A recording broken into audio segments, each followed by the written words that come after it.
শিক্ষার্থীরা তোমাদের বার্ষিক পরীক্ষার প্রশ্নপত্র পেতে ক্লাস 6 to 9 এক্সাম হেল্প গ্রুপে জয়েন করো। এই গ্রুপে জয়েন করে তুমি বিভিন্ন স্কুলের প্রশ্নপত্র দেখে পরীক্ষার জন্য ভালো প্রস্তুতি নিতে পারবে। ফেসবুকে ক্লাস 6 to 9 এক্সাম হেল্প লিখে সার্চ করলেই আমাদের গ্রুপটি পেয়ে যাবে। এই ভিডিও ডেসক্রিপশনেও গ্রুপটির লিঙ্ক দেওয়া থাকবে। আসসালামু আলাইকুম। অষ্টম শ্রেণীর প্রিয় শিক্ষার্থীরা, তোমাদের সাথে আমি সিভির উপরে একটি সাজেশন শেয়ার করেছিলাম, যেখানে আমি 6টি সিভির একটি তালিকা দেখিয়েছিলাম। তো সেই 6টি সিভির মধ্যে প্রথম যে সিভিটি সেটি ছিল পোস্ট ফর কম্পিউটার অপারেটর। তো এই যে সিভির বিষয়বস্তুটি এটি কিন্তু তোমাদের জন্য খুবই গুরুত্বপূর্ণ, কারণ ইতিমধ্যে যে সকল স্কুলে বার্ষিক পরীক্ষা অনুষ্ঠিত হয়েছে বেশিরভাগ স্কুলের প্রশ্নপত্রেই দেখা গেছে যে এই সিভিটি অর্থাৎ কম্পিউটার অপারেটর এটি কিন্তু সবচেয়ে বেশি স্কুলে এসেছে। তো তোমরা অনেকে জানতে চেয়েছো যে কিভাবে খুব সহজে এই সিভিটি লেখা যায়, এখানে কোন কোন রিলেভেন্ট স্কিলগুলো উল্লেখ করা যায়, সেই বিষয় সম্পর্কে আমি যেন তোমাদেরকে জানিয়ে দেই একটি ক্লাস নেই।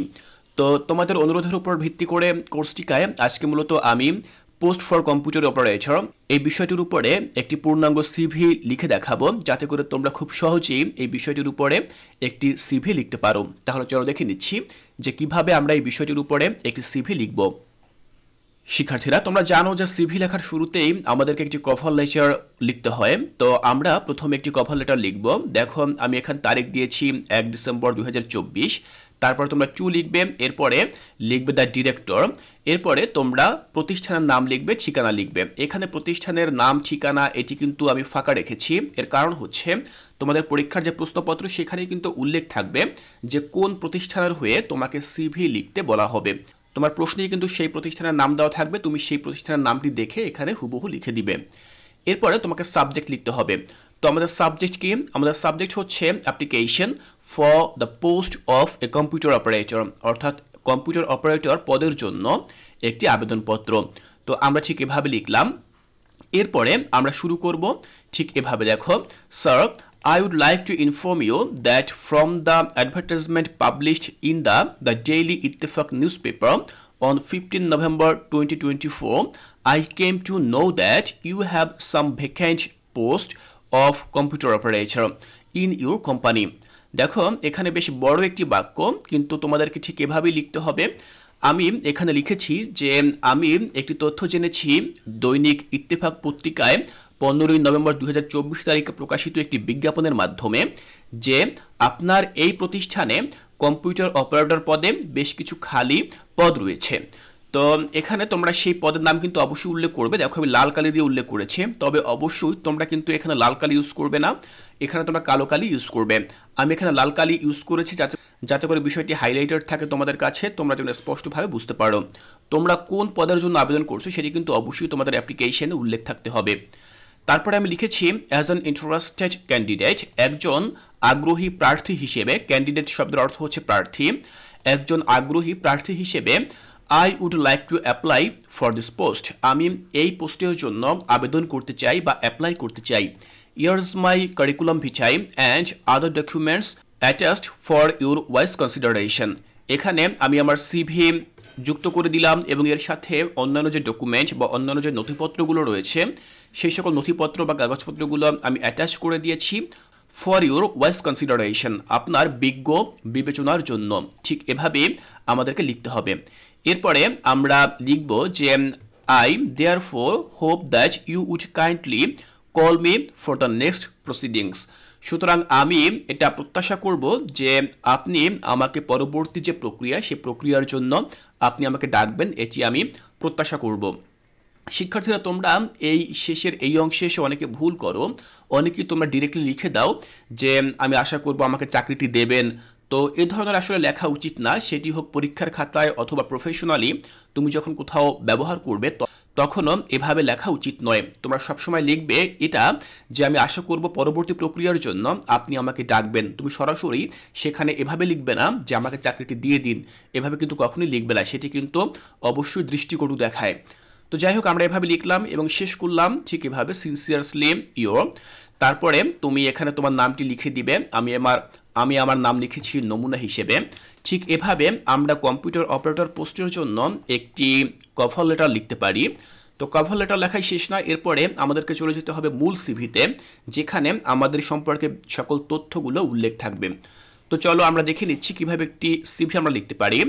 আমাদের যে এনসিটিবি গাইডলাইন দেওয়া হয়েছিল সেখানে কিন্তু এভাবে লিখতে বলা হয়েছিল, প্রথমে একটা হেডার থাকবে, হেডারে এখানে তুমি তোমার নাম লিখবে এবং সেখানে তুমি তোমার পার্সোনাল অ্যাট্রিবিউট দিবে, অর্থাৎ তোমার অ্যাড্রেস থাকবে, তোমার ফোন নাম্বার থাকবে, তোমার ইমেল অ্যাড্রেস থাকবে, এই সকল জিনিস দিয়ে তোমাকে একটি হেডার ক্রিয়েট করতে হবে। তো আমরা ঠিক এভাবে একটি হেডার ক্রিয়েট করলাম। এরপরে আমাদেরকে বলা হয়েছিল যে ক্যারিয়ার অবজেক্টিভ উল্লেখ করতে হবে। তো দেখো আমি এখানে তোমাদের জন্য একটি ক্যারিয়ার অবজেক্টিভ লিখে দিয়েছি।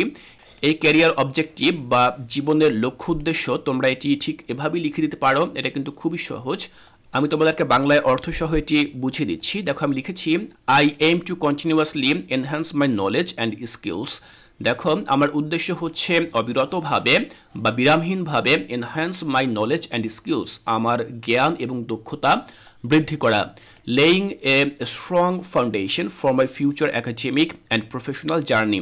এবং আমি আরও আগ্রহী a strong foundation for my future academic and professional journey, অর্থাৎ আমার ভবিষ্যতের প্রাতিষ্ঠানিক এবং পেশাগত যে ভ্রমণ রয়েছে বা যে সফর রয়েছে তার একটি স্ট্রং ফাউন্ডেশন বা একটি শক্তিশালী ভিত্তি তৈরি করার ক্ষেত্রেও আমি আগ্রহী।